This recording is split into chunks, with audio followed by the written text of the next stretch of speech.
A pesar de que el Papa Francisco ha reformado el libro sexto del Código de Derecho Canónico sobre las sanciones penales en la Iglesia Católica y ha establecido que los abusos a menores son delitos contra la dignidad de las personas, lo cierto es que no han dejado de aparecer nuevos casos de menores víctimas de esas prácticas por parte de algunos jerarcas de la Iglesia. En la historia quedarán las denuncias de los 18.500 víctimas que denunciaron a más de 6.700 clérigos en Estados Unidos, o a los 547 niños del coro católico de Ratisbona en Alemania que sufrieron presuntamente abusos, incluidas violaciones, y a esta lista se podría sumar los cerca de 14.500 casos de abusos denunciados en Irlanda en los últimos 50 años. La verdad es que la lista es interminable y las denuncias se acumulan en los juzgados en Polonia, Francia, España, Canadá, Australia y un largo etcétera. No alcanzo a imaginar hasta dónde podría llegar la cifra en torno a este aberrante crimen contra los niños si tuviéramos el dato de toda Latinoamérica.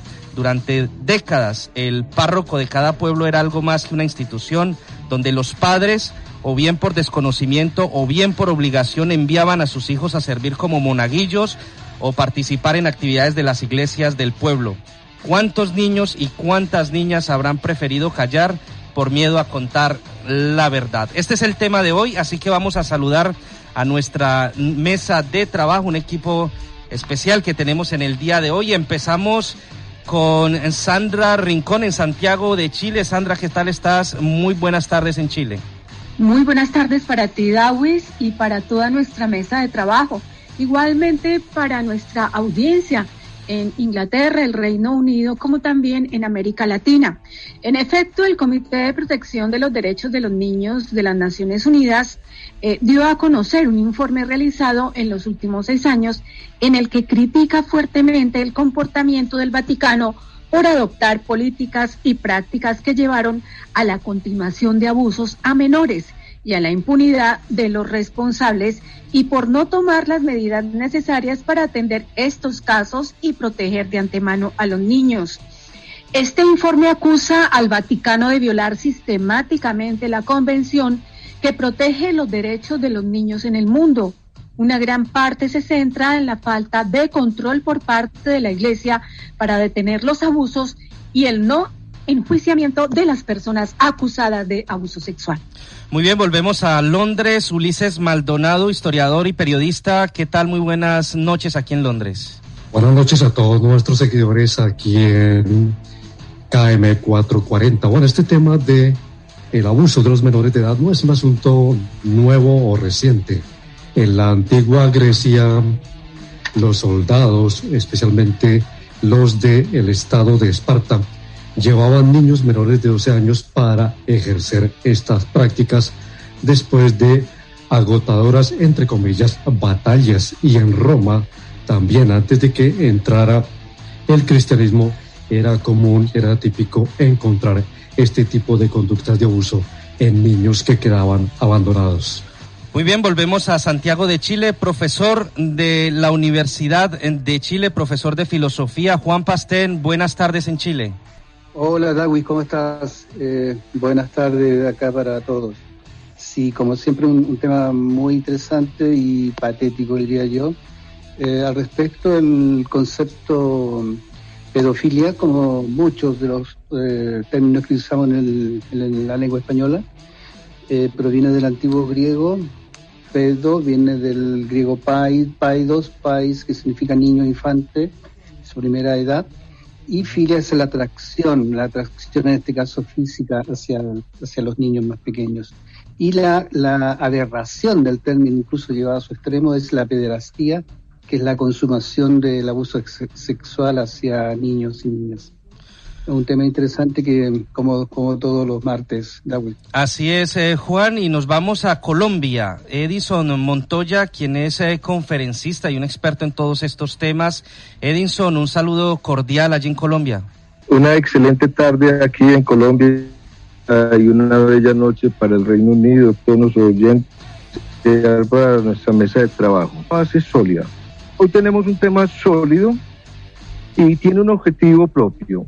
Nuestro objetivo nunca es contrariar la existencia o no existencia de Dios.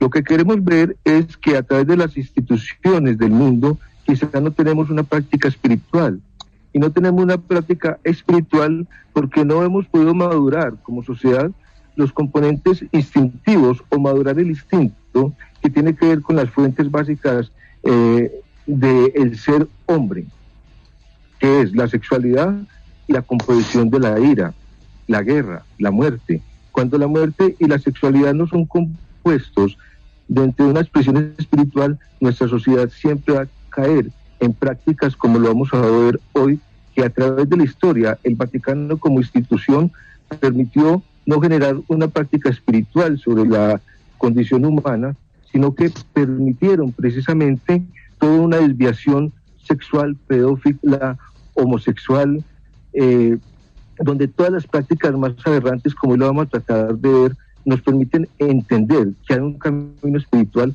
ajeno a lo que las instituciones hasta ahora como sociedad han tratado de formar, diferente a lo que es la realidad de Dios.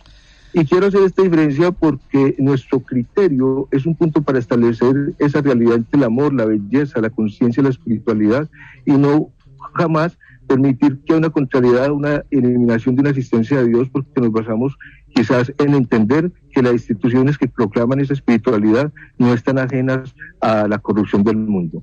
Bienvenidos todos a este fascinante tema, sé que nos va a gustar, y nuestro objetivo final es dejar la reflexión existente en que tenemos que tener una visión más dimensional a la realidad humana. Así es, Edinson, lo que pretendemos no es ir en contra de una religión, sino simplemente informarles a ustedes de lo que está en los medios de comunicación, de lo que está en los informes, y que realmente estremece encontrar cuando se realizan este tipo de investigaciones.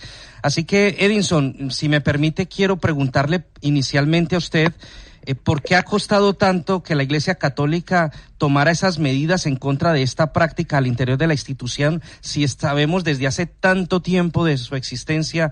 Incluso recuerdo que desde el Papa Juan Pablo II ya se hablaba de tomar algunas medidas, o de la necesidad de tomar unas medidas para reducir este flagelo dentro de esa institución. Claro, sería la pregunta que nos permite integrar la fuente donde se ha podido originar toda esta, digamos, catástrofe de nuestra sociedad. Lo que pasa es que la fuente, Darwin, es muy antigua. Cuando empezó el Vaticano como institución, en el primer año ya tenían un estado corrupto como tal. Para el año 314 se aprobó por parte del Vaticano que quienes se casaran o quisieran tener más de una mujer, o que se quisieran prostituir, solamente tenían que pagarle un impuesto a la Iglesia, a la Santa Sede.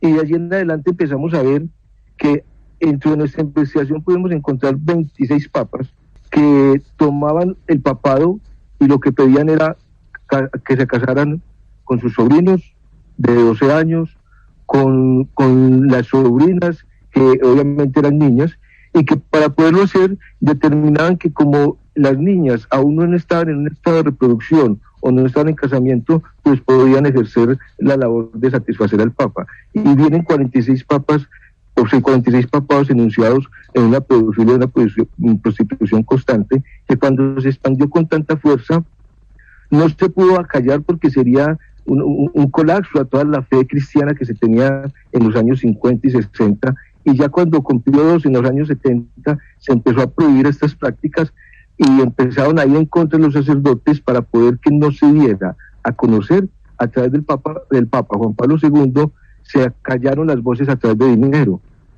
Solamente ahorita, después del año 2000, que la institución política y las instituciones de ley que no cobijan a los sacerdotes permitieron que se les imputaran leyes, porque todos los sacerdotes tenían comprados a los jueces y a todos los que investigaban sobre los asuntos de pedofilia, porque para ellos era una práctica normal. Como era una práctica normal y era solamente conquistar la parte judicial, ellos nunca fueron procesados. Solamente ahorita, después del año 2000, la ley está llevando a los sacerdotes a la cárcel. Entonces era muy difícil cuando había dinero de por medio y que se acallaba como una práctica tan normal, Darwin. Y para terminar aquí la pregunta, que era tan normal que el Papa, incluso el Papa Juan Pablo II, incluso el Papa Benedicto, conocía de casos de abusos de sacerdotes y lo que hacía era trasladarlos de una iglesia a otra iglesia dentro de la misma ciudad. Por lo tanto, nunca hubo un punto más de solucionarlo con dinero hasta que por fin hubo leyes contra los niños y empezaron a haber sacerdotes ahorita en la cárcel. Entonces, cuando hay dinero de por medio y las instituciones entre sí se prestan para ello, es muy difícil mostrar un estado de culpabilidad, y eso permitió que avanzara hasta lo que vamos a descubrir hoy.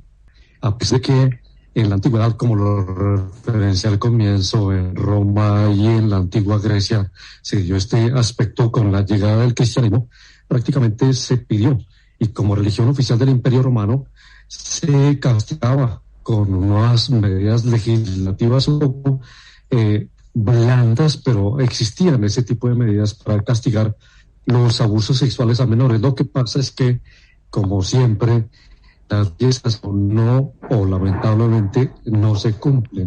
Y en este sentido, en todas las épocas de la historia del Vaticano, se puede constatar que existe este delito que hoy sale a la palestra en razón a que el Papa Francisco ha puesto sobre el tapete exactamente la situación de pederastia, las múltiples denuncias que se han dado a nivel mundial en muchas iglesias cristianas católicas y que prácticamente han pasado como desapercibidas en razón del mismo poder que tiene la iglesia, y como lo manifestaba Edison, el de curas que han sido denunciados presuntamente por este tipo de abusos sexuales a los menores simplemente se movían de una iglesia o de una feligresía hacia otra y no pasaba nada.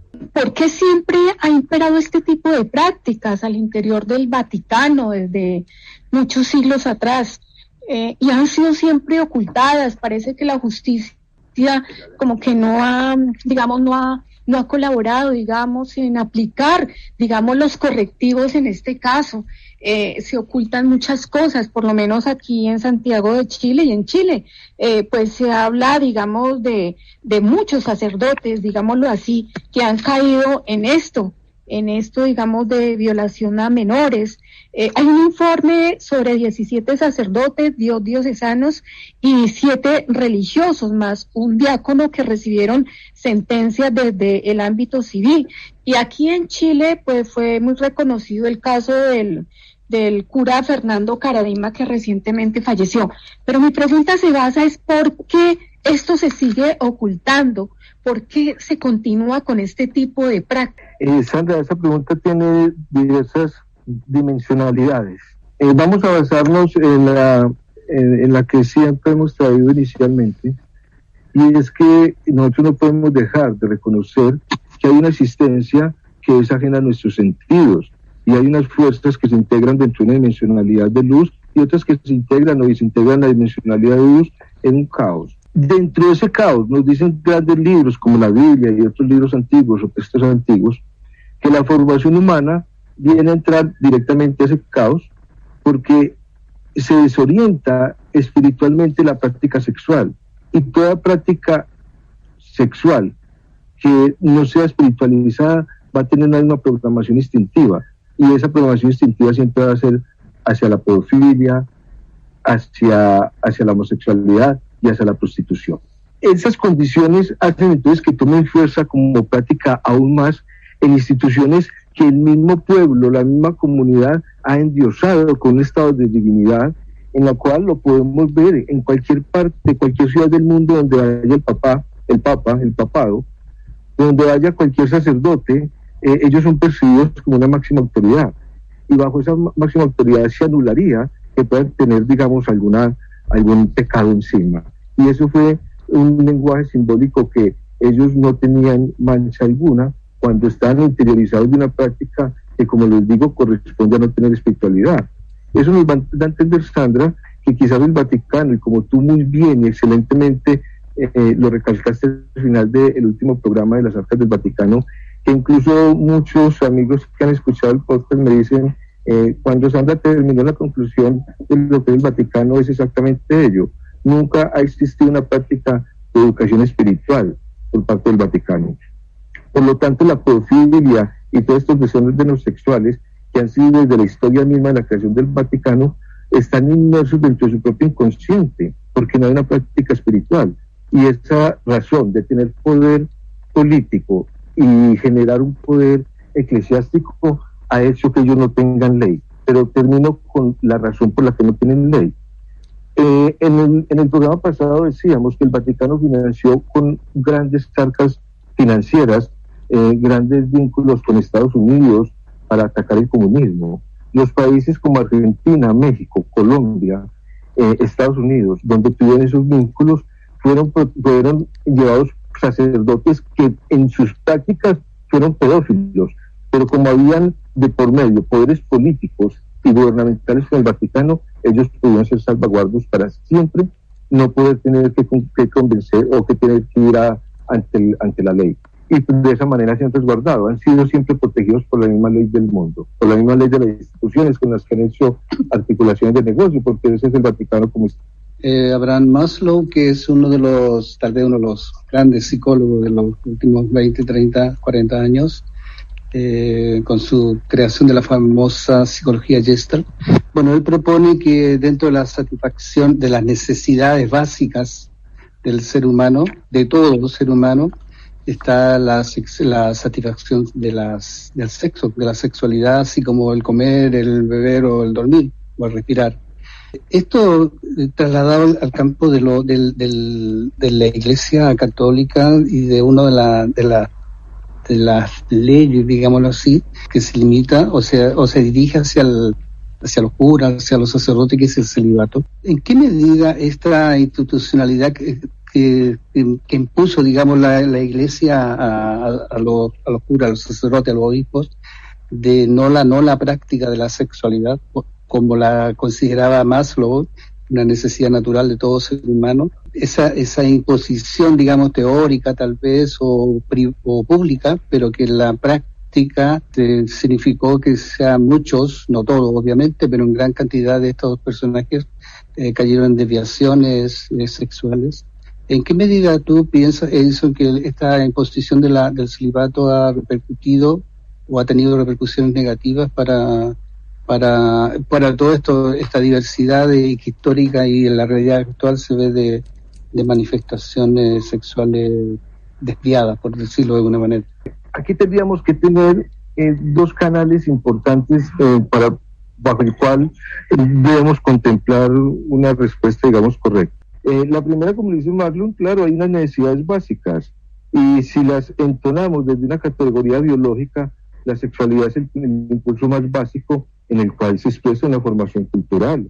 Freud lo determinaría bajo la enunciación de un inconsciente que se sublima bajo la libido y el placer sexual y erótico sobre todas las cosas. Lo que ocurre en este caso es que el hombre no solamente tiene una composición corporal o de los sentidos, donde el instinto sexual equipara el marco de visión sobre todas las cosas. Hay un campo espiritual.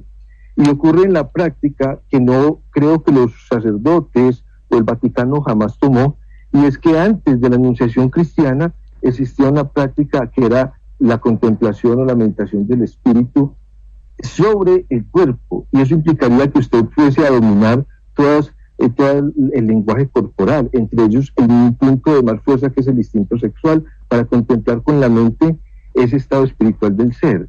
Pero si nosotros no tenemos esa práctica, ¿qué nos queda? Accionar los campos básicos del cuerpo, que entre ellos la fisiología y la sexualidad. Entonces la no práctica dentro de ese conocimiento que establece la Biblia, que es una contemplación dentro de la entrada al árbol de la vida, o el campo energético en el cual Jesús se transfiguró, en el cual Buda entró al nirvana, en el cual muchos filósofos entraban y se trasladaban del cuerpo a otras dimensionalidades para encontrar una realidad espiritual, al no ser una práctica nuestra, pues va a corromper, va a tener y a conducir y a condicionarnos directamente a que la fuerza sexual tenga que ser explorada. Y claro, si no vemos dentro de un marco espiritual al otro, lo vamos a ver, como diría Freud, siempre dentro de un campo libidinal. Y dentro de ese campo libidinoso, todas las niñas que llegaban a la iglesia eran vistas perversamente, niñas y niños. Podemos creer que existieron papas que tuvieron a su servicio a 200 niños de entre 8 a 15 años en promedio, y entre sus servicios están las prácticas sexuales. ¿Qué hace un papa con 200 niños en la Santa Sede?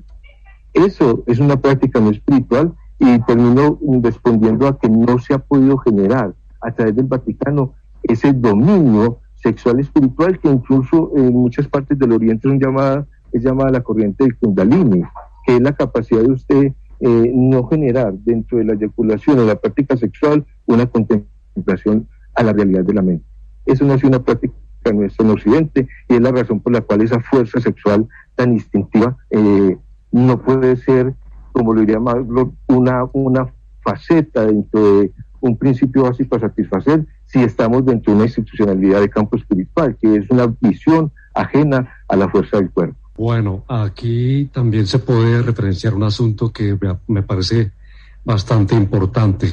Tiene que ver con el tema del adulterio y obviamente los curas o los sacerdotes, por su condición de no poder casarse, hace en cierta forma que esto se vuelva un elemento de presión y por ello acudan a este tipo de conducta como la pederastia. ¿Ustedes no creen que sería bueno que los curas tuviesen una relación de matrimonio como cualquier pareja? Yo diría que sí, y perdón entrar de primero a responder, siempre y cuando los curas que vayan a tener una práctica sexual dentro de un campo normal del matrimonio se adjudiquen el papel de una enseñanza teórica. ¿Qué dice la Biblia? ¿Qué es la realidad espiritual? ¿A dónde vamos? Pero más no práctica, porque en la espiritualidad necesariamente tiene que haber una dimensionalidad sobre el cuerpo, eso lo dicen todos los maestros.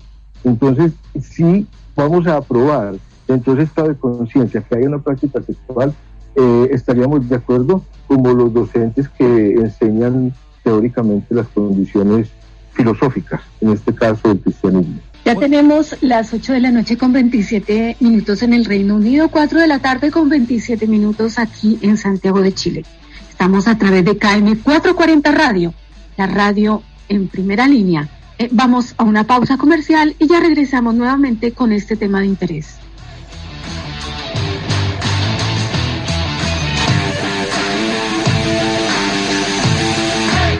Muy bien, 8 de la noche, 31 minutos. Enviamos un saludo cordial a toda la gente que nos sintoniza a esta hora a través de KM440 Radio, la radio latina que emite desde el Reino Unido y que hoy estamos transmitiendo especialmente para toda esa gente que nos escucha en diferentes lugares de América Latina, de España, de los Estados Unidos y unos oyentes muy especiales que nos escuchan a esta hora desde Bournemouth y desde Southampton, desde donde muy pronto estaremos emitiendo a través de las señales de la radio Fiesta FM, a través de KM440 Radio, esta señal que va a emitir en directo a través de esos medios. Muy bien, estamos hablando sobre pedofilia, prostitución y homosexualidad en el Vaticano. Recordemos, es el segundo capítulo de 2 programas que llevamos básicamente. El primero fue sobre las arcas del Vaticano y su participación en las guerras de exterminio. Y estamos hablando sobre este tema que es bastante controversial, bastante interesante y que nos permite de alguna manera pues tener un conocimiento más amplio de hechos históricos que han sucedido y que de alguna manera pues no se les ha dado, no se les ha puesto el cuidado necesario por parte de las autoridades. Edinson, quisiera ir directamente a ese análisis que hacías en un principio en el programa y comentabas sobre que eran al menos 26 los papas de los cuales se tiene referencia que han sido de alguna manera impulsores de actos de incesto y de este tipo de situaciones de pedofilia, prostitución y homosexualidad. ¿Hay alguno de ellos que destaque más que otro? ¿Hay algún caso que quieras comentar que sea más destacado que otro? Es donde se ha planeado toda la historia del Vaticano. Por ejemplo, los papas iniciales del año 300 al 400 tuvieron como base el aprobar la prostitución a cambio de impuesto, de tal manera que para antes del año 1000 ya se tenían más de 10.000 prostitutas y después del año 1000 se tenían 45.000 prostitutas al servicio de la sede, de la Santa Sede, donde 144 conventos se han convertido en prostíbulos. Eso es un escándalo. Y escándalos, por ejemplo, como el Papa 51, que fue el Papa Símaco, en el año 498 del 514. Él aprobó y permitió que los padres de familia les llevaran niñas de 5, 8, 10 años y dormían con ellas desnudas pero ellas debían dormir atadas a sus manos. Imagínate una niña de 8 años durmiendo atada las manos con un hombre corpulentamente encima de ella. Todo eso empieza a alterar un poco el Vaticano en sus comienzos y empieza a ver, por ejemplo, casos tan inconsolables como para uno tenerlos que aceptar, como las prácticas que se dieron a partir del Papa 84, o el Papa Sergio, que permitían decir que una niña, si no había tenido aún el periodo, no estaba madura para poder generar la función que tenía como mujer, que era procrear. Por lo tanto, que ella comiese semen o se le pudiese practicar sodomía, que era la sexualidad anal, y mantener intacta su vagina, no era pecado. Ellas podían comer semen, tragar semen, y podían tener sexo anal con ellos. Y la niña era en promedio de 10 años y eran aprobados, o la niña era en promedio antes de que tuvieran periodo, y eran prácticas aprobadas por los papas y por los sacerdotes. Es una práctica tan desviada, por ejemplo, que llegó un momento, por ejemplo, el Papa 114, que fue el Papa romano, que llegó a establecer entonces que no era pecado la homosexualidad y que se permitían las libres orgías en la iglesia. Orgías que permitieron que muchos papas se casaran con sus propias hijas y parte del regalo para los invitados eran entrar a patios donde habían orgías abiertas. Eso fue práctica papal durante toda la historia humana, que no es concebible de que nosotros lo podamos decir, que son una base consolidada para poder pretender unificar allí un crecimiento espiritual a Dios. Muchas prácticas que se dieron era, por ejemplo, que los papas tuvieran la costumbre de casarse con sus sobrinas.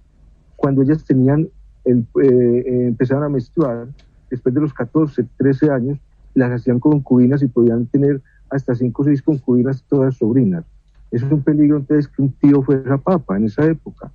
Todas estas condiciones nos llevó entonces a establecer que si nosotros tenemos una Santa Sede con 45.000 prostitutas a su servicio, la implicación de que a mí me den €1 diario serían 45.000 euros diarios solamente por yo ser la institución de mayor prosenecta dentro de la historia humana. Como el mayor jerarca de la iglesia va a ser el mayor dueño en número de la cantidad de prostitutas al servicio de un desorden sexual. Y no es posible, no es concebible que como institución la humanidad tenga fijada esa orientación aún hacia un dominio de prácticas que no son correspondientes según la historia que el Vaticano nos ha mostrado.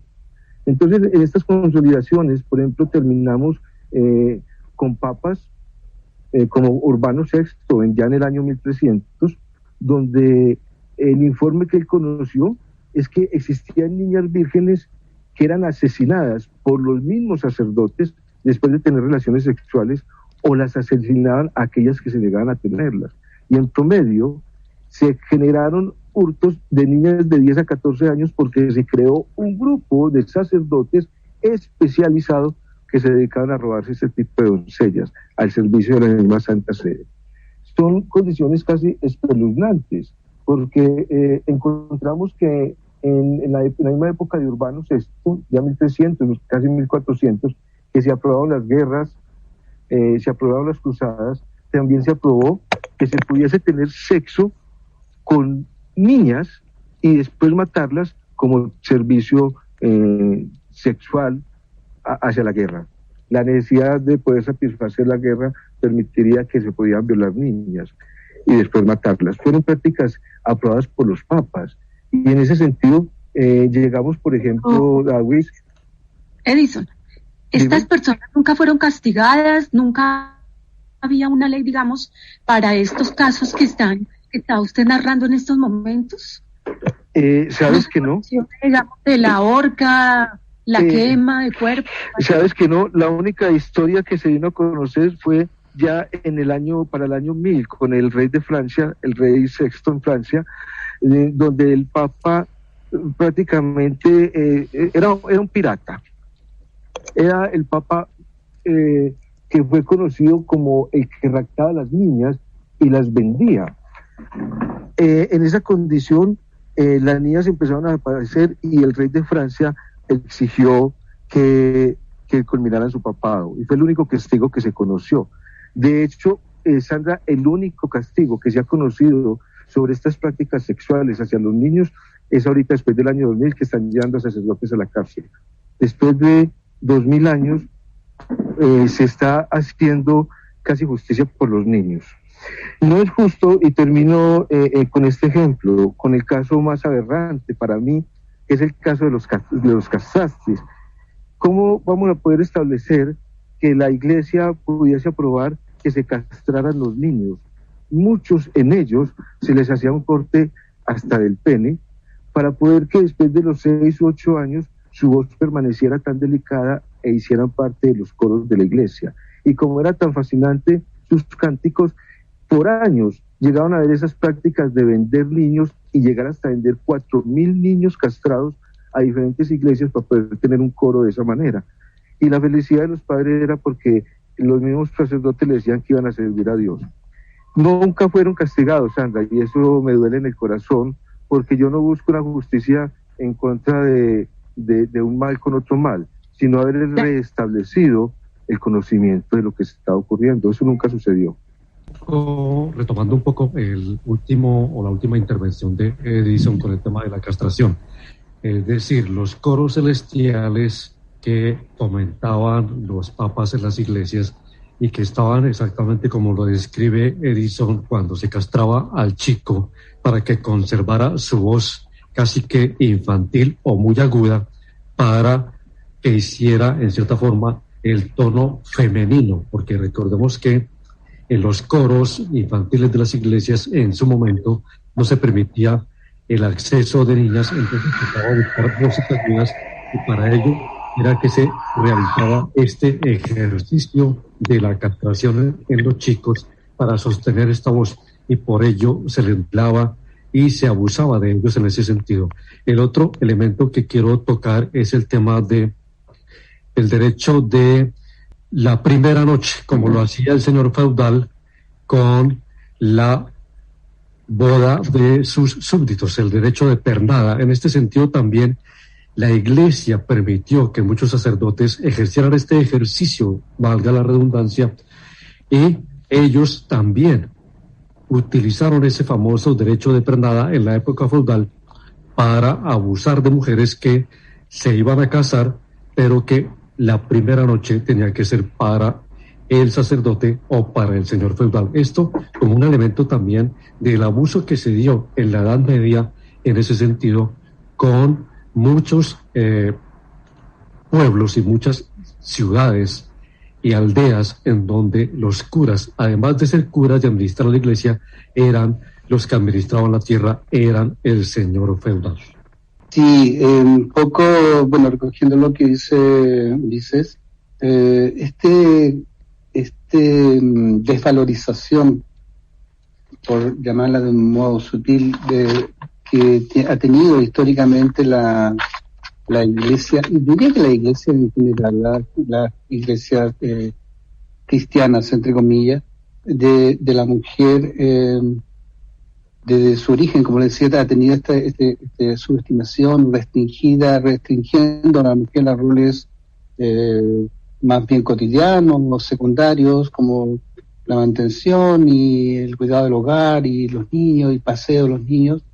¿En qué medida ha influido para que se llegue a haber tenido y tal vez tener aún estas prácticas abusivas respecto a la mujer y que además se han venido proyectando lo que es aún peor hacia personas tan inocentes como son los niños y niñas, Edison? Claro, es que mira que dentro de toda la historia papal, si nos ubicamos en el año de 1120, que era el papado de Calixto II, él creó una ley donde toda mujer que fuera hallada en adulterio, el esposo la podía matar y podía matar el amante. Bajo esa ley, esa burla papal, casi burla, se empezó a discriminar a la mujer de tal manera que cuando ya empezó a circular la economía y a crearse más impuestos, todo aquel que pagara un impuesto ya fue después del Papa Inocencio III, todo el que pagara un impuesto estaba pagando el pecado por prostituirse o por tener relaciones sexuales con una prostituta e incluso por violar niños. Pero la mujer había perdido el poder económico porque ya no podía trabajar. Por lo tanto, la mujer, si no tenía dinero, no podía pagar sus pecados. Y fue después de 1120, con el Papa de Calixto y Inocencio III, donde hubo una discriminación aún mayor de la mujer, que era aún mayor traída desde la antigüedad, porque la mujer al enfermar se consideraba que era inferior al hombre y por eso no podía tener relaciones sexuales. Pudieron manifestar posteriormente dentro de la historia humana que siempre había una discriminación hacia la mujer, y al perder economía y al ella no poder ejercer cargos públicos porque no podía trabajar, era alguien que se podía discriminar tan aberrantemente que solo servía, como lo vemos acá, una práctica sexual donde ella misma se culpaba. De tal manera que si alguien estaba con una prostituta, alguien podía discriminar a la prostituta porque ella tentaba a los hombres. Ese era el mecanismo de pensamiento que tenía. Entonces nunca hubo una valoración de la mujer. Solo ahorita, a través del derecho de igualdad y de valorar un poco, tener ese valor intrínseco femenino, se ha podido restablecer ese valor. Pero desde la práctica del Vaticano, la mujer nunca no ha sido vista bajo un estado contemplativo de ser. Muy bien, 8:45 p.m. Están ustedes en Primera Línea a través de KM440 Radio, la radio latina que emite desde Londres. Tema, como les decimos, muy controvertido sobre la pedofilia, prostitución y homosexualidad en el Vaticano. Este es el segundo capítulo. La Santa Sede, que prácticamente de santa parece no tener muy poco, también ha sido escenario de graves denuncias por la existencia de presuntas redes de prostitución e incluso de una mafia gay.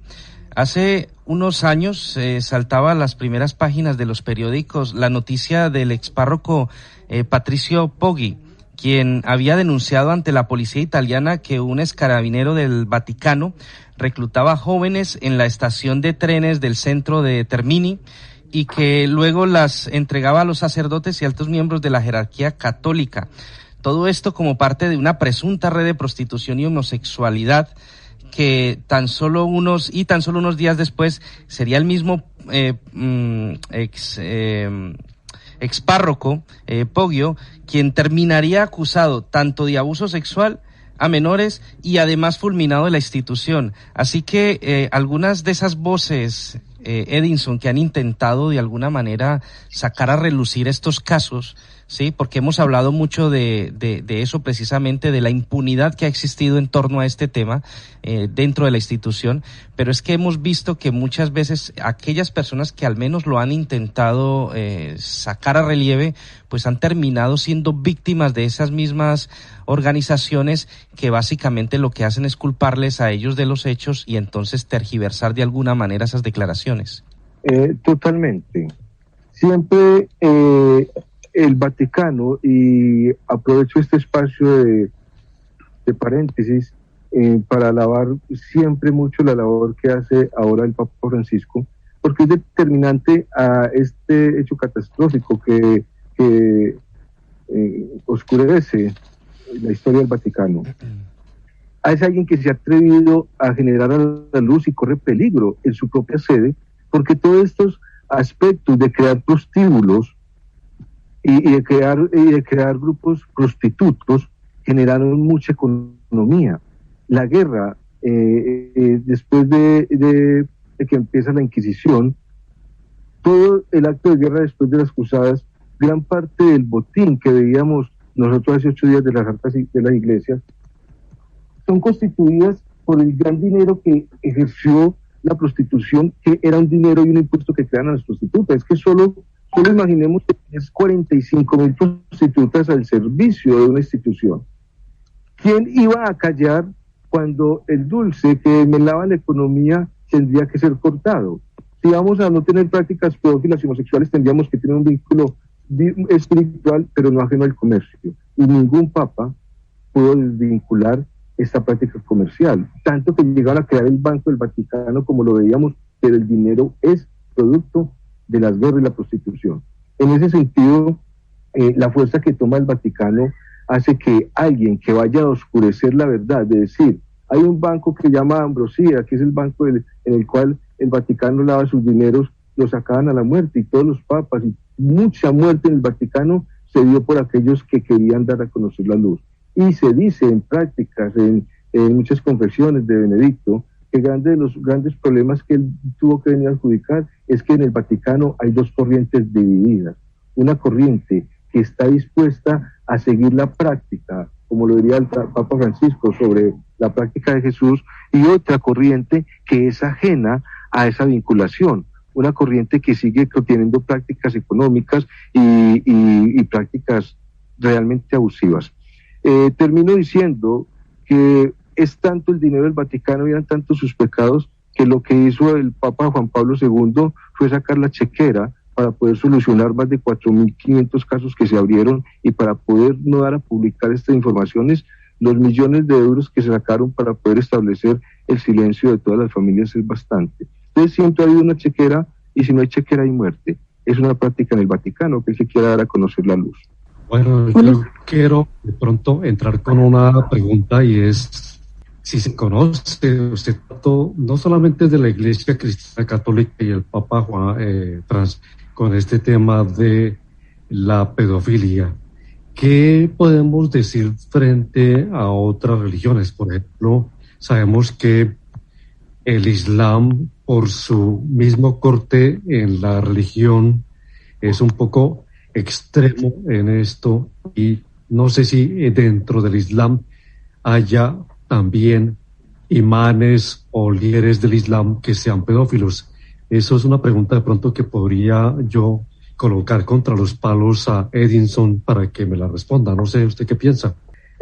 Existen leyes severas, y más en todas estas prácticas del Medio Oriente, donde casos de pedofilia o homosexualidad que se dan, se pagan con la muerte. Esa entonación no ha permitido que se conozcan realmente si han existido ese tipo de casos, porque existiría la misma necesidad de acallarlos, pero no obstante, sobre el tapete tiene que haber, porque estamos hablando de que no es una práctica del Vaticano, estamos hablando de que es la naturaleza instintiva del ser humano, que independientemente de cualquier institucionalidad donde se encuentre, va a estar a flor. Porque se pertenezca a una cultura o no, las hormonas y la necesidad de expresar una sexualidad no va a ser represiva, no va a ser reprimida como tal. Que se conozcan o no se conozcan casos, los estuve tratando de mirar e investigar y no tengo uno en absoluto. Dejo la inquietud de que de pronto por sus leyes severas se desconozca. No obstante, hay unas prácticas que vemos en otros establecimientos de índole espiritual, y vemos que las formaciones sexuales se daban muy libremente y nunca existió esa malformación. Nosotros vemos, por ejemplo, en el Tíbet, que los niños, después de los 7 años que empezaban a entrar a las abadías, iban a generar el estado de nirvana, en un estado de meditación sobre la nieve, y lo hacían desnudos. Pero jamás se supo de que el abad o existiera un esquema homosexual en ellos. No hay historia de ellos. Algo pudo haber deformado nuestra práctica occidental, y es aquello donde deberíamos de transmutar una visión diferente a ello. Pero no se conoce un caso, no los he podido establecer bajo otras institucionalidades. Sí, respecto a lo mismo, un poco lo que planteaba Ulises, en relación al castigo, llamémoslo así de alguna manera, que se le ha aplicado y se aplica en diversas partes de este mundo, principalmente occidental, cristiano, a los quienes cometen esta aberración y que tienen cargo importante al interior de las iglesias, de la Iglesia Católica principalmente. ¿Por qué piensas tú? No sé, yo soy un poco neófito en el tema, pero que han tenido la preocupación o han sido ocultados o han tenido la protección, por llamarle de alguna manera, de muchos gobiernos, principalmente latinoamericanos, respecto a estos curas que han cometido estos delitos graves, principalmente contra niños. Acá en Chile tenemos un par de casos que el castigo, entre comillas, fue haberlo sacado del país, llevado a España en un caso, a un retiro de autorreflexión, y otros que se lo saca de la luz pública, digamos, de primera vista, pero sí en una especie de penitencia y de castigo contra sí mismo, una oración permanente, por llamarlo de alguna manera. Pero sin embargo, los gobiernos en general no los castigan como podrían castigar a cualquier persona común que comete un delito de violación o de aberración con un niño o con una niña. Me remites a la ciudad de Boston. Boston fue un escenario de un escándalo reciente que se dio a conocer después del año 2015, donde en primera plana, que es el periódico local de Boston, en cierta ocasión alguien fue a declarar que siendo niño fue abusado por un sacerdote de allí de la ciudad. Ese informe no le prestaron mucha importancia. Sin embargo, empezaron, después de haber salido ese recorte de periódico, a multiplicarse los casos. De tal manera que se tuvo que generar una unidad investigativa para poder entonces recopilar qué información existía. Y se terminaron declarando que en la ciudad existían 90 sacerdotes, donde en solo esa ciudad se tenían 2.722 casos de abuso infantil. ¿Cómo va a haber una sola ciudad en Estados Unidos con 2.722 casos infantiles de abuso sexual por 90 sacerdotes de la misma ciudad? Estamos encerrados en qué peligro. Y la mayor investigación o la profundidad que nos llevó el punto de investigación era que cuando los padres iban con sus hijos desgarrados del maltrato y la violación, de poder tener una hemorragia donde la clínica los podía atender, llegaba la policía al informe y la policía lo que hacía era atender a los padres diciendo: esto fue algo que se le salió de las manos al sacerdote, vamos a solucionarlo con la iglesia, voy a hacer que como ley lo trasladen, pero había poder y dinero por debajo, donde ellos nunca en Boston fueron parados, siquiera pasado un año una noche detenidos mientras lo investigaban. Por lo tanto, había un acuerdo policial. ¿Cuánto dinero había por debajo? Y resulta que la investigación determinó que había un comité exclusivo que se preparaba para poder que en estos casos tuviesen abogados, entre comillas, defensores ante los padres de familia y la ley para proteger al sacerdote, y lo que hacían era llevarlo a otra iglesia. Se pudo determinar, por ejemplo, que el Papa Benedicto autorizó que un sacerdote que ya tenía llevado violados 64 niños fuese trasladado de iglesia, y lo trasladaron a una iglesia que quedaba a 1,5 kilómetros en la misma ciudad de Boston. 1,5 kilómetros. Nadie que salga a hacer ejercicios ha tomado 1,5 kilómetros como ruta. Está a la vuelta de la esquina.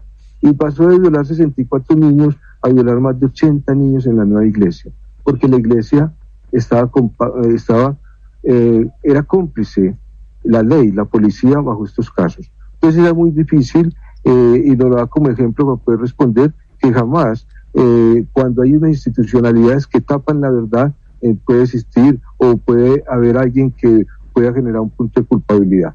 Y más si se da dinero para decir esta es la solución. Y si la policía está detrás y van a reprimir cualquier otro accionar, todo queda en silencio. Una práctica que como ejemplo entonces Boston nos va a decir que estamos en un peligro. Termino diciendo que si en una sola ciudad hay 90 sacerdotes que ya llevan 2.722 niños violados, los niños en esa ciudad corren peligro. ¿Qué institucionalidad lo hace?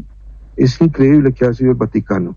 En el 2005, por primera vez en la historia de la Iglesia Católica, el Vaticano excluyó de forma explícita a los homosexuales de las órdenes sagradas. Uno se pregunta por qué ahora y por qué ampliar la prohibición hacia la homosexualidad, a pesar de la distinción que se expone en el catecismo, que diferencia a actos de tendencias. ¿Acaso con esto se pretende de alguna forma controlar los casos de pedofilia, prostitución y homosexualidad al interior del Vaticano? Edison, Y otro tema para tratar que creo que se quedó dentro del tintero, el caso del cardenal colombiano Alfonso López Trujillo. Muchas gracias, sobre todo en ese último aspecto de nuestro cardenal en Colombia.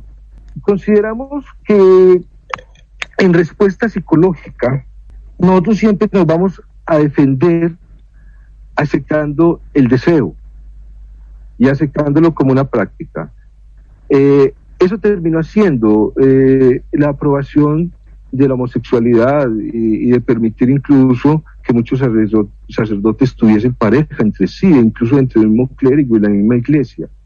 Y aceptar esa práctica era porque determinar que sobre su deseo, hacerlo realidad, era muy difícil ir en contra de algo que está aceptado. Está aceptado dentro de la misma práctica.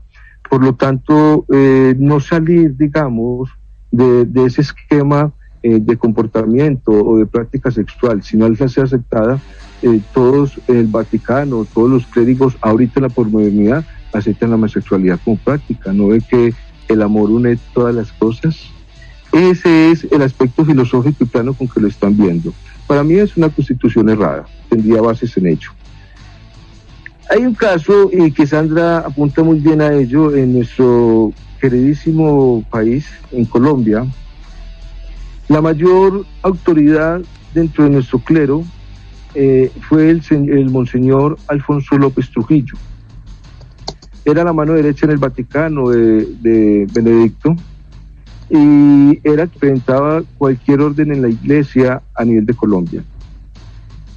Posteriormente, cuando empezaron a la luz a florecer tantos casos, nos dimos cuenta que, por ejemplo, acá en Colombia, el monseñor, cuando iba a Bogotá o iba a Medellín, tenía 2 apartamentos exclusivos en cada zona de cada ciudad, y después de sus reuniones o incluso de practicar la misa, había un grupo de sacerdotes que en promedio le tenían siempre 5 niños en unos apartamentos para ir a pasar su fin de semana. Y hubo un caso muy doloroso para nosotros, hablando de autoridades, cuando un niño de 6 años fue violado por el monseñor Alfonso Trujillo, Alfonso López, de tal manera y con tanta violencia, que era lo que decían posteriormente quienes empezaron a divulgarlo, que él se enloquecía, solamente una fornicación de agresividad y de fuerza, buscando violentar los niños, que ellos sufrieran. Y hubo un caso en especial con este niño de 6 años, que fue tanto su violencia que su músculo dentro del orificio anal fue destrozado y se empezó a desangrar de tal manera que la misma sede en Bogotá habló con el aeropuerto y con las autoridades policíacas para que sacaran ese niño sin autorización del país y lo atendieran en Panamá. Porque si las autoridades empezaban a investigar quién lo había violado, ¿cómo íbamos a manchar la imagen de Alfonso López Trujillo como monseñor? Y posteriormente todos los casos empezaron a determinar, y que es lo que yo adjudico como punto de criterio directo y fuerte hacia la Iglesia Católica. La mayoría de las prácticas pedófilas que se daba con Alfonso López y con la mayoría de los sacerdotes se daban antes y después de ejercer la misa. ¿Cómo yo puedo decir en paz si estoy pensando que hay 5 niños esperándome en un apartamento, niños encerrados? Entonces, todas estas prácticas que se han conocido del monseñor colombiano dejan muy mal parada la visión que tiene la Iglesia Católica y su papel en un país que es determinante en los derechos humanos, en los derechos de los niños como aspecto fundamental. Y no es posible que la Iglesia sea causante de esa violación. Bueno, son las 9:01, estamos en primera línea. Un tema muy importante, el Vaticano y la pederastia. Vamos a una breve pausa y ya regresamos.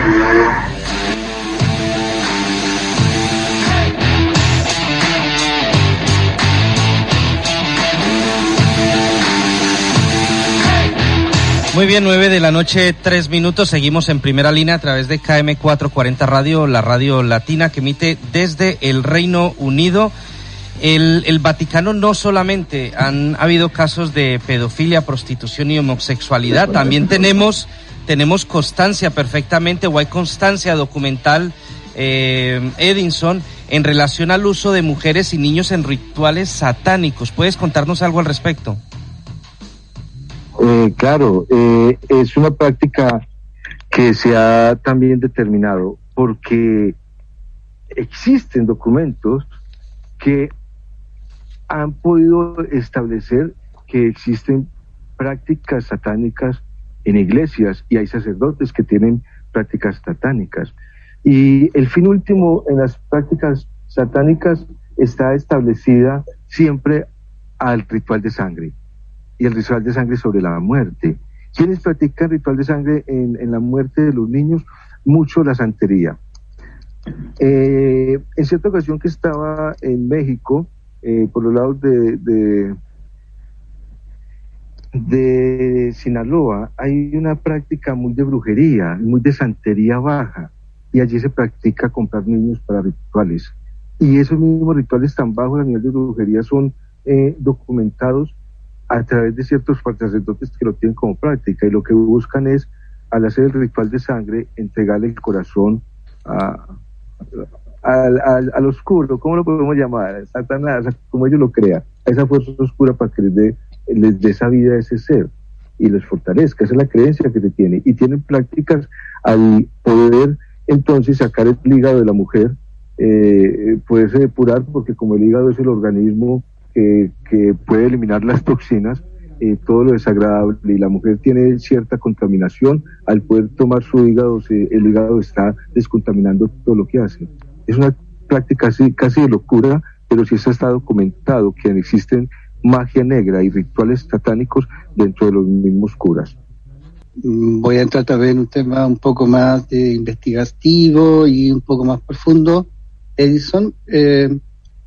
Bueno, desde el origen del catolicismo, ¿no?, ha estado una intrínseca, yo diría, relación con muchos de los mitos, de las tradiciones, los convencionalismos que caracterizaron el Imperio Romano. De hecho, el nombre de la iglesia lo dice, Iglesia Católica Apostólica Romana. Los diversos papas y quienes impusieron, digamos, su poder sobre los habitantes de Roma, de Italia y del mundo, de gran parte del mundo, mediante el imperio, mediante las invasiones del Imperio Romano, adquirieron muchos ritos, muchas tradiciones de otros lugares también, principalmente del Oriente y de África, específicamente de Egipto, la adoración a diversos objetos, por ejemplo, cosa que discrepa bastante del mensaje espiritual de Jesús, a deidades, entre comillas, diversas también. Isis, por ejemplo, que muchos la asimilan a lo que es la María, la Virgen, al obelisco y esa institucionalidad, a lo fálico, a lo viril, que tenemos como ejemplo ese obelisco en la Plaza Mayor del Vaticano, etcétera, que son ritos que ha adoptado y que ha acogido el catolicismo.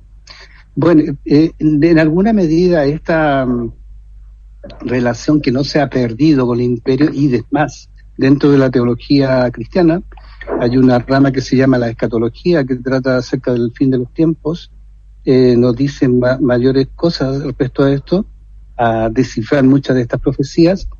¿En qué medida el catolicismo, piensas tú, Edison, que esta falla, entre comillas, esta materialización que ha devenido en muchas veces en actitud aberrante, de hipocresía y de enajenación, se debe a esta no haberse desprendido totalmente de este carácter, yo diría, pagano, por sobre todo pagano, que caracterizó al Imperio Romano?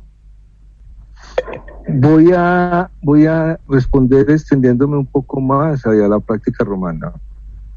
La estructura pedófila dentro de la creencia, digamos, de la Santa Sede, viene desde la caída del hombre. con la descendencia de Caín. Y la primera práctica se hizo a través de Nimrod cuando construyó la Torre de Babel. ¿Qué hacían en la Torre de Babel? Cada que Baal descendía en una nube a la cima de la torre, alrededor de la torre se bailaba y se cantaba y se terminaban en orgías. Y ya cuando los niños cumplían 10 años, podían ejercer la práctica, y era una orgía constante. Desde allí se empezó a establecer dentro de la práctica de que ha seguido toda la descendencia de Caín, que terminó en Babilonia como la ciudad de Baal, y por eso se crea allí la Torre de Babel, o para Babel, que era la puerta del cielo, porque definitivamente es una visita que nos hacen donde empiezan a tenerse una relación con las sexuales, con las hijas de la tierra, dice la Biblia, y allí nace el pecado original, o el pecado moral, que es la homosexualidad. Me extiendo allí porque la misma Biblia plantea que en el diluvio, lo que vino el diluvio era precisamente a sanar esa desviación sexual. Y cuando terminó el diluvio, Noé se emborracha y Caín entra, y al verlo borracho, Caín, que su propio hijo, lo viola. Can lo viola. Por eso maldice la descendencia de Canaán. Y toda la descendencia de Canaán genera posteriormente la tierra donde Lot, el sobrino de Abraham, va. Allí Sodoma y Gomorra son las prácticas de Baal o de toda esta homosexualidad, pues son destruidas. Y nos dice la Biblia que Lot, al verse ya sin la mujer porque se convirtió en sal, tuvo relaciones sexuales con sus hijas. Vemos que hubo relaciones sexuales con Noé y su hijo, relaciones sexuales con sus hijas, y de sus hijas dice la Biblia que nuevamente vinieron los 1000 años de oscuridad de Satanás. Esto está ocurriendo ahora nuevamente, cíclicamente. Volvemos a un estado de Sodoma y Gomorra. Para las familias modernas es muy directo tener una sociedad donde ya desafortunadamente dejamos la fuerza sexual en manos de los niños. Como el adolescente, después de los 10 o 12 años, quiera tomar ese impulso instintivo, y donde el adulto no entra a formarlo, siempre se terminará en las prácticas de Sodoma y Gomorra. Por lo tanto, creo que establecer que es un ciclo repetitivo en la cultura humana que asciende y desciende dentro de una formación y una formación de conciencia. Y bajo esas prácticas, entonces, nosotros tenemos que elaborar cómo entonces interrumpir el proceso, porque cíclicamente vamos a llegar siempre a las ciudades de Sodoma y Gomorra, donde las enfermedades ahorita son visibles. Las enfermedades que se generan con el SIDA, toda la multiplicidad de enfermedades de transmisión sexual, y la deformación de familia, al tener hijos no elegidos bajo el amor, sino bajo un estado sexual donde solo nacen hijos a descuidar la estructura familiar, es una decadencia social, y la sexualidad tiene que ser una formación humana. Por lo tanto, no hemos salido aún del ciclo, y corresponde entonces a que ha sido un hábito donde siempre estas culturas o la iglesia o todas las constituciones que politizan un esquema hacia Dios, generan es una práctica donde no han podido abordar o trascender este tema tan fuerte como es la sexualidad sin una formación humana.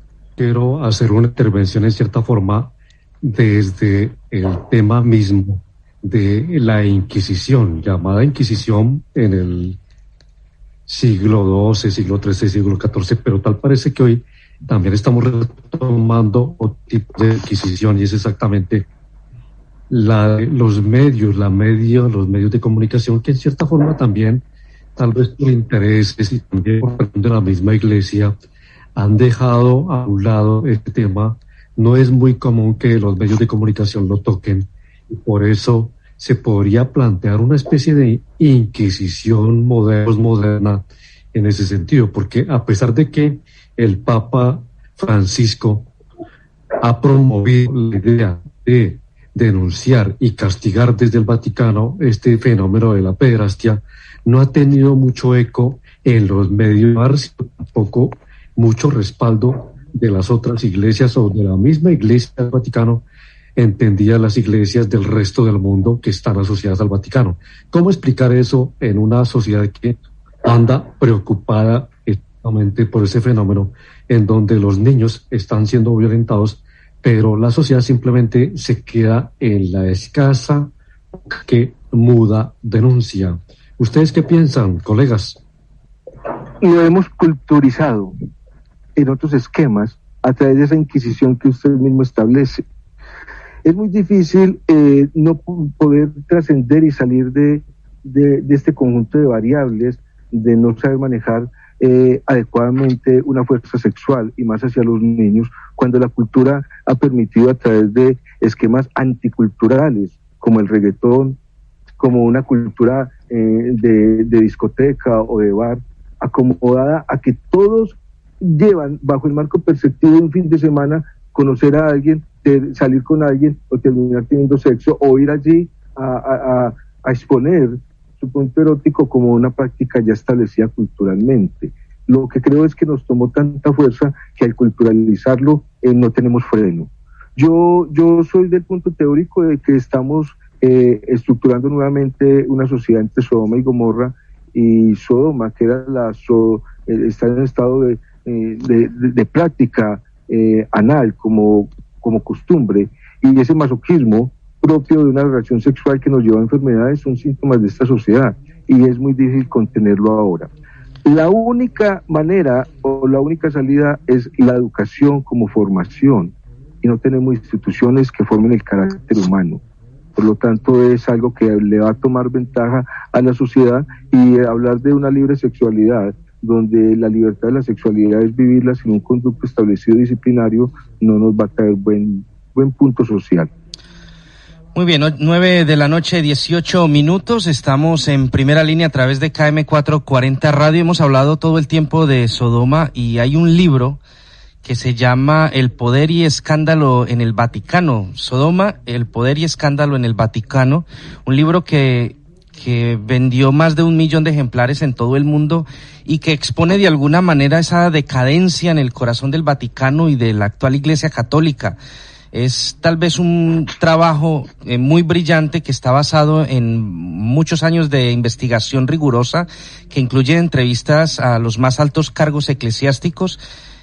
Sodoma revela los secretos de ese sistema que se inicia en los seminarios y que continúa hasta el Vaticano, basándose de alguna manera en la doble vida de algunos sacerdotes y en la homofobia más radical. Y ahí, pues, por ejemplo, hablan bastante de este monseñor colombiano que mencionábamos, Edison, hace un rato, Alfonso López Trujillo, y todo este tipo de cosas. Yo quisiera, son las 9 de la noche, 19 minutos, nos quedan escasos 10 minutos de programa, pero pues intentando entrar en más aspectos relacionados con estas prácticas deleznables por parte de algunos clérigos. Yo quería hacer una pregunta directamente a Ulises, y es sobre este caso que hemos conocido recientemente en Canadá, más de 6.700 niños indígenas que se calcula de momento, porque todavía se está en esa investigación, que murieron en esos centros especializados para reeducar a esos niños. O sea, que es que estamos hablando de una serie de prácticas brutales que siempre implicaron que hubiese pérdida de vidas, y de una manera brutal. Y este es un caso, Ulises, que pues ha sonado mucho en los medios de comunicación en los últimos meses, y que llama especialmente la atención por la cantidad de niños de las que estamos hablando, más de 6.700. Sí, Dewis y oyentes. Bueno, la situación de Canadá no es tal vez la punta del iceberg. Recordemos que la Iglesia, y en el proceso del periodo de conquista y de llegada, tanto los conquistadores ingleses, irlandeses y españoles al continente americano, pues obviamente no se dio con el proceso de lo que ellos llamaron la evangelización, y por eso fueron fundando este tipo de seminarios y centros religiosos, imponiendo la espada y la cruz, sino con el método persuasivo de la lectura de la Biblia y la lectura de los versos de la Biblia, pues tocaba hacerlo del método de la espada y de intimidación y de miedo, y por eso a muchas comunidades indígenas se les convirtió, pero de una manera forzada, a la religión católica, apostólica y romana, pisoteando todo lo que ellos tenían como su tradición y su cultura ancestral. Y por eso, a hoy, casi 5 siglos o más de 5 siglos después, se comienza a destapar este tipo de prácticas que hacía la Iglesia en el continente americano. Solamente, yo no creo que solamente sea el Canadá, lo que pasa es que allá tal vez alguien se atrevió a destapar este caso, bien porque ya no daban más espacio para seguir ocultándolo, y por eso el primer ministro canadiense fue el primero en reconocer exactamente que la Iglesia tenía un papel fundamental de culpabilidad en el proceso de la desaparición de este volumen de indígenas, aborígenes del Canadá, en este proceso de convertirlos a la religión en una acción de barbarie, y por eso hoy le aflote ese elemento. Pero tocaría revisar más casos. Ahí estaría yo también cuestionando el tema de las misiones religiosas que llegan a muchos países latinoamericanos, misiones entre comillas, que van hacia regiones como, por ejemplo, y lo hablo por el caso de Colombia, que van a regiones un poco distantes de los centros o de las capitales, hacia la periferia, caso Llanos Orientales, en donde también se conoce algunas de estas misiones con el ánimo, entre comillas, de llevar la palabra de Dios y la Biblia, también terminan abusando de las comunidades y permitiendo este tipo de prácticas que todavía aún no se conocen. No me atrevo a afirmar que existan o no existan, pero sí se cuestiona el papel de esas misiones en muchos países latinoamericanos, misiones que tienen la santa bendición del Vaticano y de la Iglesia Católica. Juan. Y un poco ratificando lo que dice Ulises, bueno, acá los conquistadores entre comillas, que llegaron acá a América Latina principalmente, tenían una origen católica por sobre todo, y llegaron obviamente con la cruz y con la vila, pero principalmente llegaron con la espada y generaron toda esa instancia de destrucción, de ambición y de muerte. Bueno, pero quisiera, no sé si hay tiempo me gustaría terminar con una última pregunta para Edison. Sí, algo muy corto. Sí, bueno, ojalá. Mira, bueno, para nadie es un misterio, y los libros de investigación han señalado que, bueno, Juan Pablo II fue uno de los personajes que ocultó inteligentemente, entre comillas, mucho de las aberraciones y los actos de pedofilia y pederastia que se dieron en muchos ámbitos eclesiásticos, sobre todo a nivel de, no solo de cura, yo diría incluso de personajes mayores en términos jerárquicos como obispos. Bueno, un rol muy importante jugó en eso también alguien que está pasando como, no sé, aquí en Chile dice colado, que no se le ha dado tal vez la importancia de vida en este ocultamiento que hubo hacia estos atentados hacia principalmente niños, que es el secretario de Estado, la mano derecha de Juan Pablo II durante mucho tiempo, que fue Angelo Sodano. Bueno, acá es bien conocido por acá nosotros en Chile porque fue nuncio apostólico del Vaticano en el periodo más álgido de la dictadura, y fue un nexo entre la dictadura y el Vaticano en ese pronto periodo de la historia de Chile. Me gustaría preguntarle a Edison qué rol jugó este personaje, que me parece que aún está con vida, ¿no es cierto, Edison? Sí, aún está con vida. Generó una descendencia propia de la práctica de Juan Pablo II de comprar el silencio. No obstante, considero que era la práctica más apropiada para la época. Tanto Juan Pablo sabía que existe dentro de esa escatología, como tú lo mencionas ahorita, que hay profecías que denotan que para el fin de tiempo vamos a poder dar a conocer que la gran ramera es la Iglesia Católica. Eso mismo lo plantea la Biblia. Y dentro de esa caída se podría generar cuando se dieran a conocer todos estos casos. Y lo que se generó como práctica y que Ángelo y pudo establecer era necesariamente acobijar el dinero para poder que estos casos no salieran. Pagaban a la familia y el ritual para sanar su mente porque no olvidó eso, ¿no? A eso fue lo que se dedicó Ángelo, a proteger a través de traslados y a través de dinero este crecimiento que sería desastroso en esa época para el Vaticano.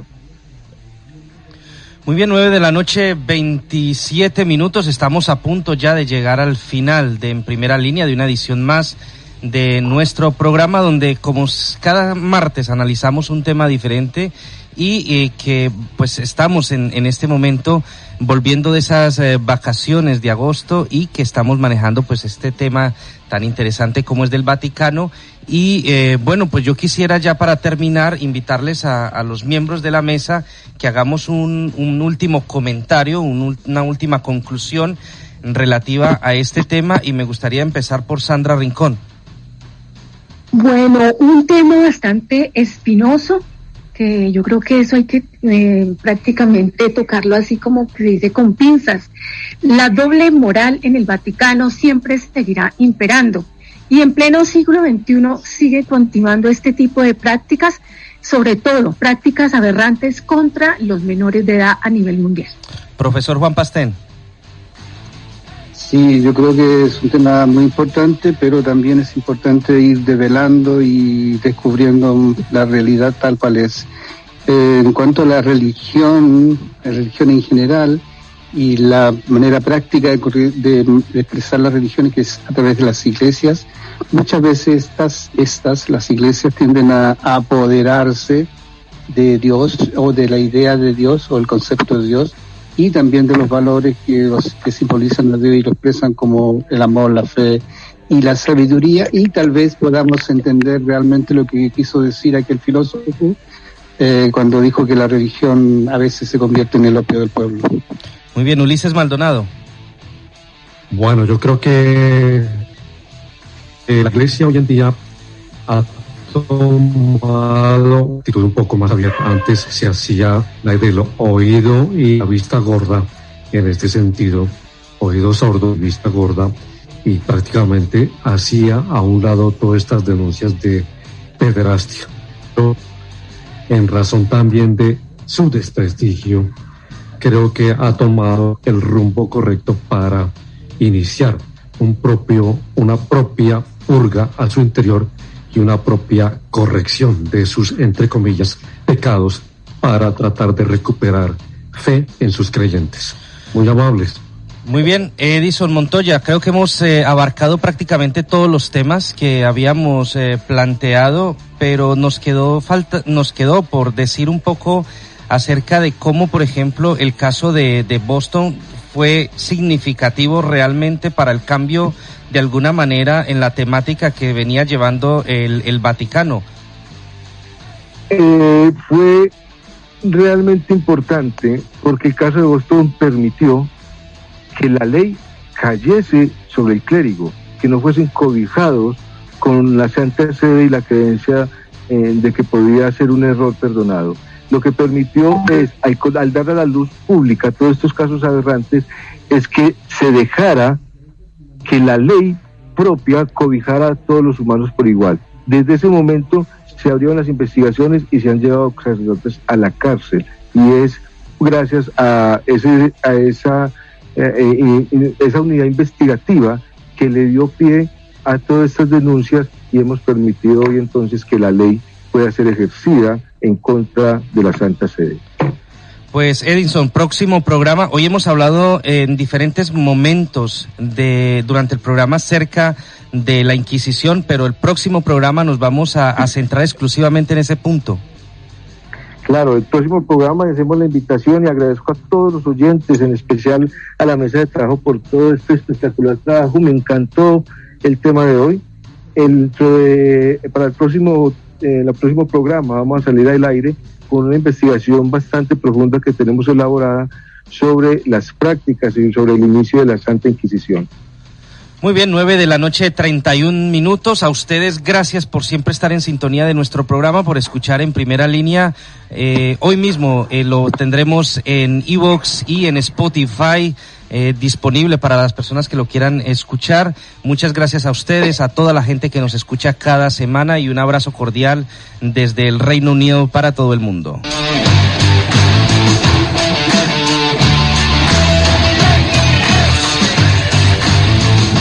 En el 2021.